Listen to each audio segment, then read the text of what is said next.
So before I share with you, some of you were here last Sunday, and so last Sunday we started a two-part series on the 5 unity principles. We're taking it back to basics at the beginning of the year so that we can really use these principles as the foundation by which we get to experience a greater sense of blessing in our lives.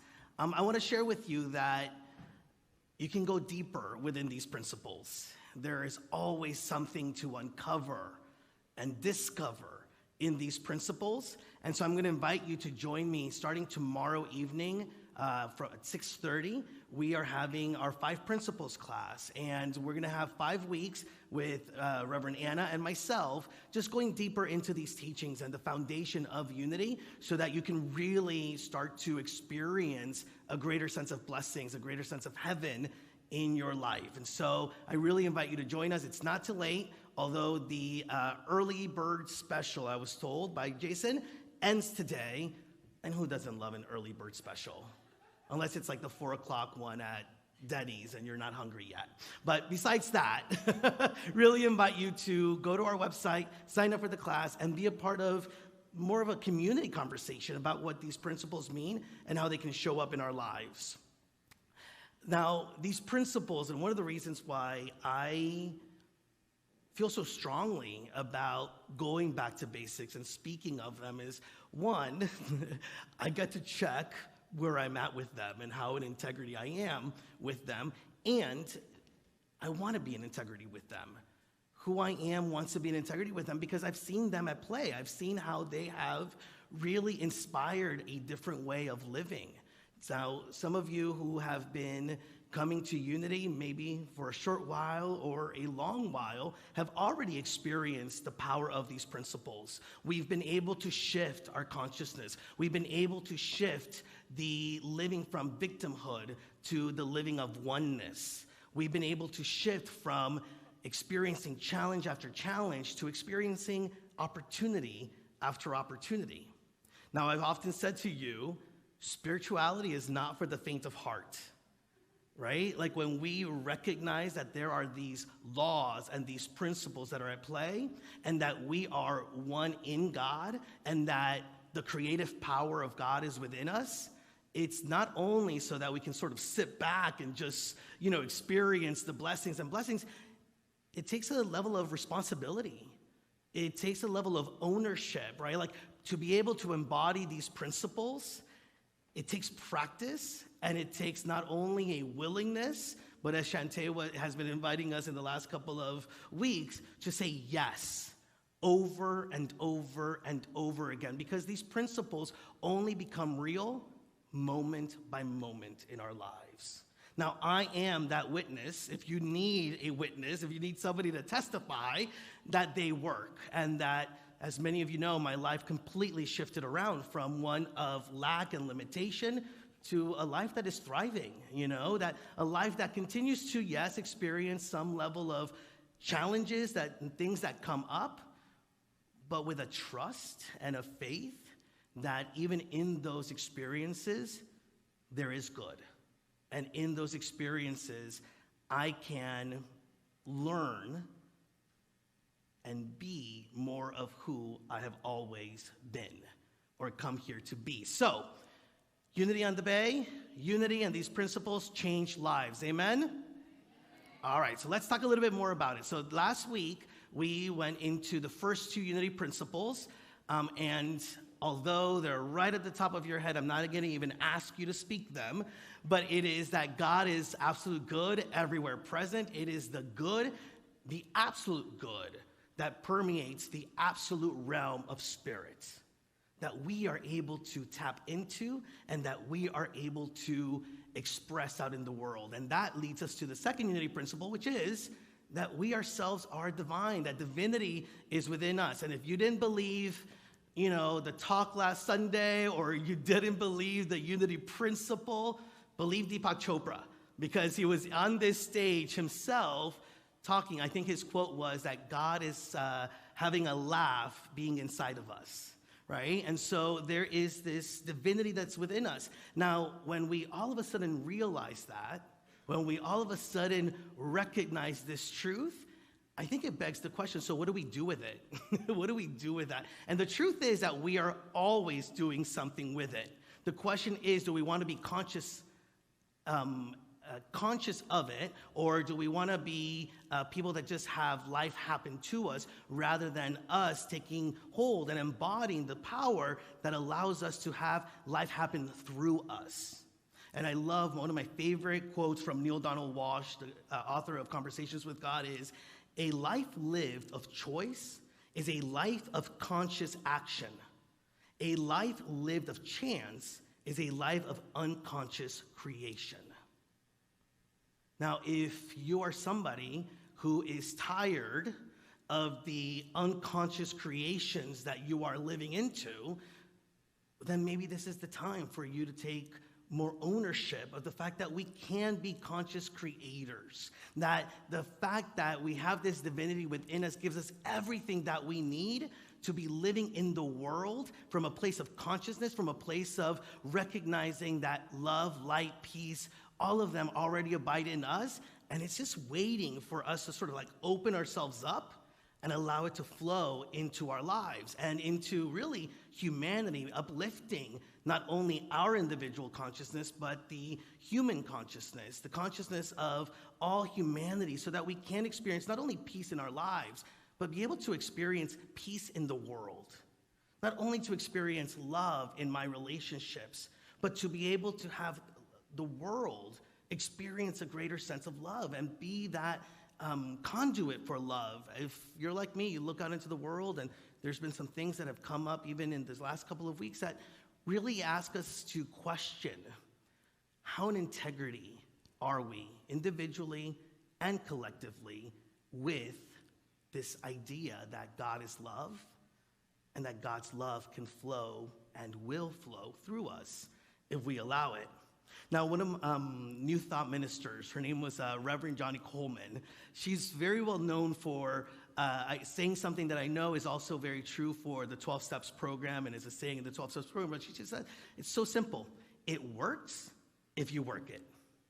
It works if you work it. These principles work if you work it. So I think that there's something within us that is saying, yes, we want to work with them. And so this is the opportunity for us to really be able to experience heaven on earth. So we're going to go right into the next three principles.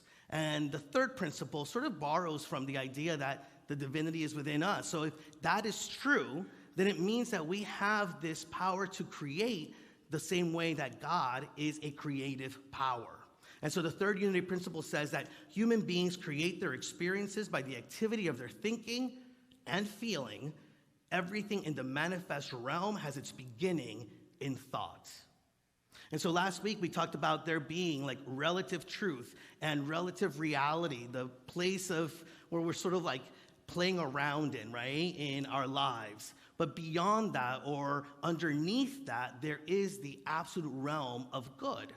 And it is in that we get the power to all of a sudden be the conduits by which that ultimate reality can sort of flow into the world. And we do that through our thoughts and through our feelings.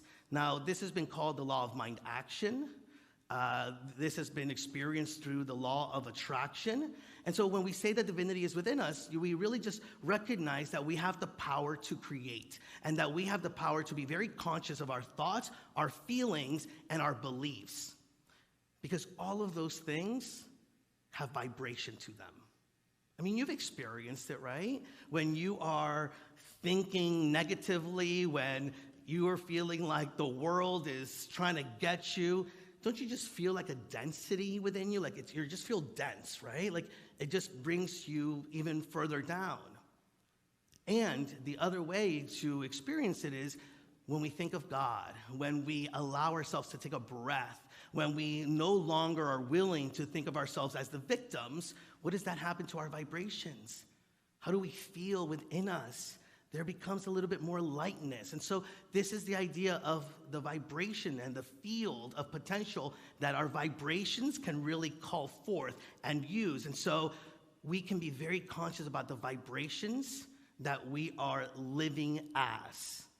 And the law of attraction has really gotten a lot more popular in the last couple of years, maybe the last decade or so. But I have to tell you, Unity has been speaking about this law for over 100 years. And the reality is that it's actually ancient wisdom. The Buddha himself said, all that we are is the result of what we have thought. If a man speaks or acts with an evil thought, pain follows him. If a man speaks or acts with a pure thought, happiness follows him, like a shadow that never leaves him. We get to choose the thoughts. We get to choose how we are creating the pain or the peace and the happiness. See, we have a field of infinite possibilities in God, and we get to choose which ones are real for us, which possibilities we want to have show up in the world for us. And every possible outcome exists in one quantum moment. We get to vibrate. We get to choose how we are open enough to allow that one way of being or feeling or thinking shows up in the world. So it's really important not to get stuck on victim consciousness. Now, I'm going to tell you, I can get there, right? It's not foreign to me how easy it is to be able to move into victim consciousness. But the moment that we recognize our oneness with Spirit, not only that God is expressing through us and into our lives, but that we are that source of creation within us, then we really can create heaven on earth. Then we can raise our vibrations, and then we can really truly awaken to the truth that is taking place. See, our beliefs, our thoughts, our feelings, that's what we are affirming. Whether we speak them out loud or whether we're just holding them in mind, that's truly what we are affirming. And so the question is, what kind of things do you want to affirm? Do you want to affirm lack and limitation, or do you want to be really strong in being able to affirm truth? What is God? What is good? What is joy? What is peace in our lives? Now, our choices are the expressions of these thoughts and feelings. Before you had to drive here, you had to think about driving here, right? Before you decided to come here, you probably had a feeling.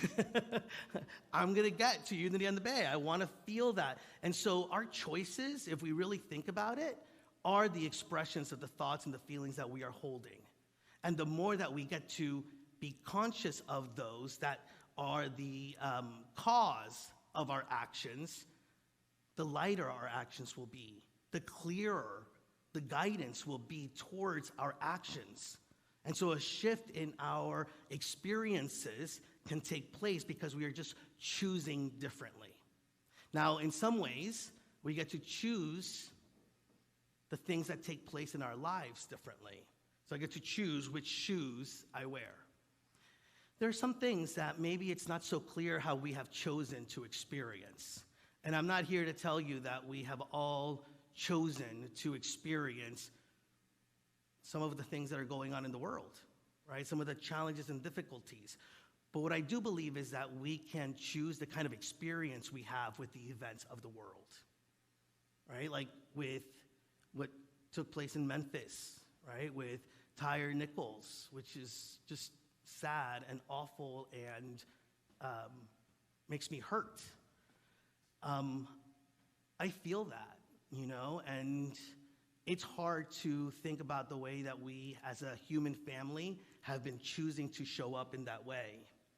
What I can tell you is that when we take ownership of the power that we have on how we're going to experience these events, see, I can see that event, I can see that unfortunate and sad event, and ask myself, what am I going to do with it?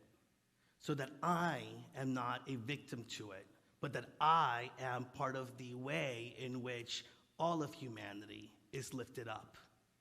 I can choose to not be a victim any longer of the outside circumstances and be the conduit by which heaven on earth takes place.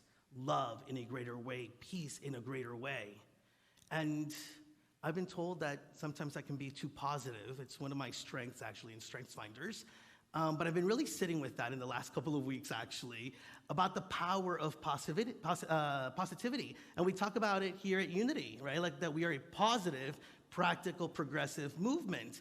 There is power in positivity. Because it's not saying that stuff is not existing or things are not taking place. It's simply knowing that how we perceive it and how we perceive ourselves within it through that positive mindset can raise the vibration to a higher level so that we may be able to respond and experience life in a different way. Will we be defeated by what's happening in the world or in our lives?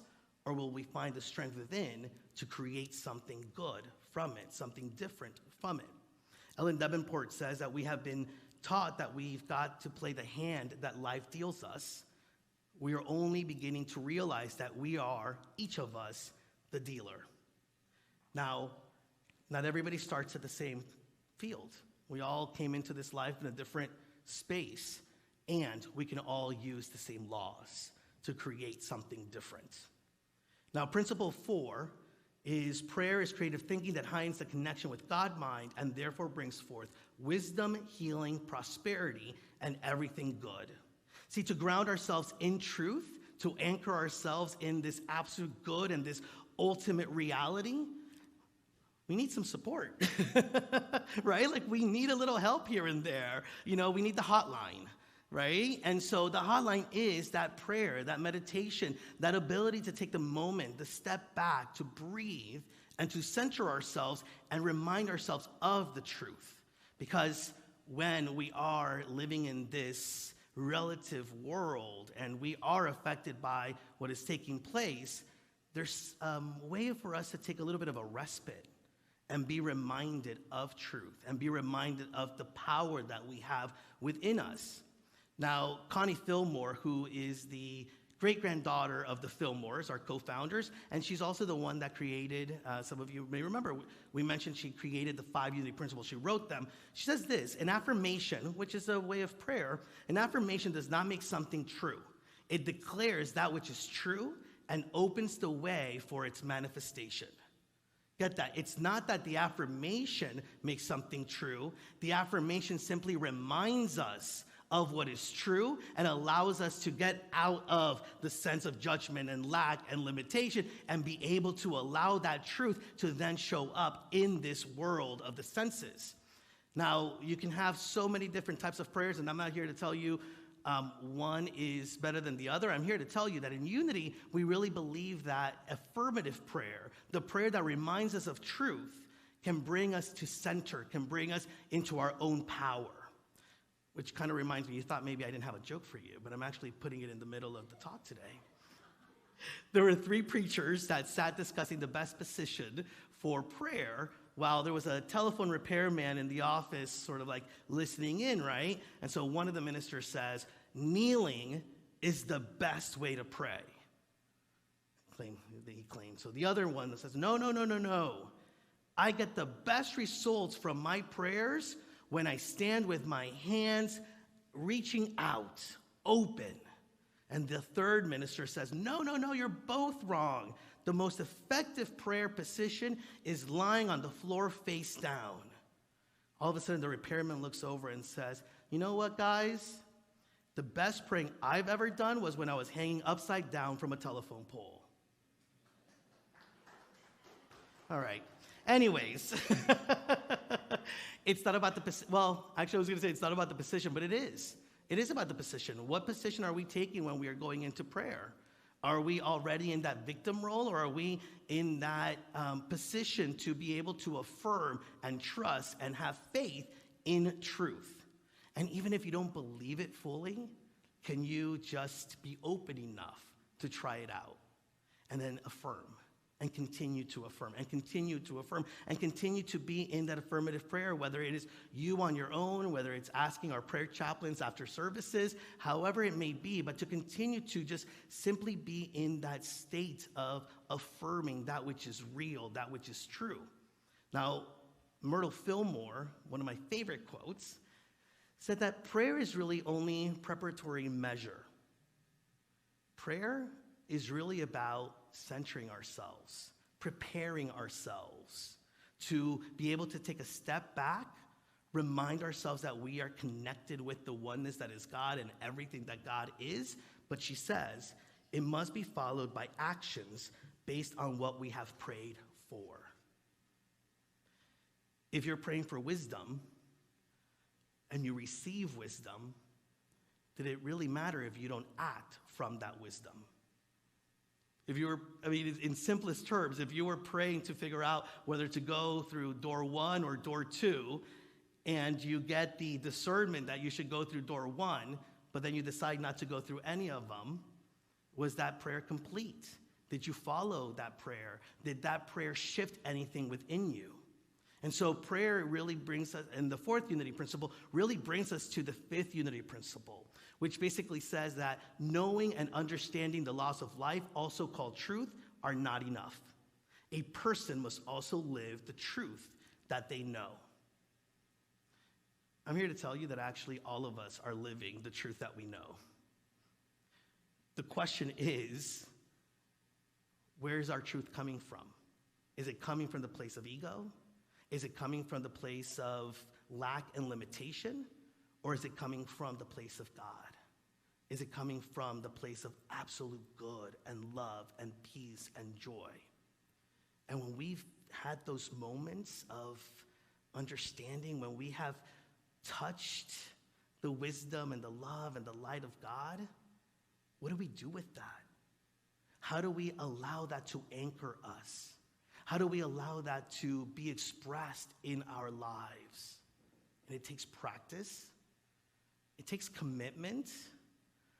It takes a level of strength. And those are all the things that we can receive when we go into prayer, when we affirm our truth, when we remember our own divinity, and when we remember that we are no longer victims of life, but that life is actually happening through us, and that we ourselves, through the very power that is within us, can activate that infinite potential through our vibrations to live life as we are living heaven on earth. The beauty of the 5 unity principles is that it really does invite us to, almost like Ellen Davenport, who's the writer of the 5 principles, the book that we're using for the class. She actually says it's almost like a little checklist, and it's a small little checklist that you can have wherever you're at, whatever is happening in your life, any situation, any challenge that you may be having, any individuals that you feel are being a challenge themselves to you. You just bring out the little checklist and you ask yourself the first unity principle: do I remember God's presence here and now? Then you go into the second unity principle: do I remember my own divinity and the divinity of others that are involved? Third unity principle: do I take responsibility for my experience and know that it plays a role in what is to be? And then moving into the fourth unity principle: have I centered myself, received guidance before I act? Let me tell you, if you're able to check all of those off, you are on your way. And you are on your way, and you are taking us with you. I want to leave you with what Ellen says towards the end of her book. She says, living the truth or practicing principle is very often a swim upstream against mass consciousness. It is staying healthy despite the bombardment of television commercials about disease. It is feeling prosperous no matter what the economic news. It is staying active regardless of society's expectations for aging. It is loving other despite the daily examples of inhumanity. Living the truth that we know that every person, place, or thing is an expression of God, the good, and that we create our own experience flies in the face of mass consciousness. But doesn't it feel better than fear, than guarding against truth, than expecting the worst, better than living as a helpless victim of fate? Again, I share with you, we can live a life of chance, or we can become truly conscious of the power that is within us, the practices that we have to be able to share that truth in our lives and with others, and to live heaven on earth. Which one will we choose? Namaste.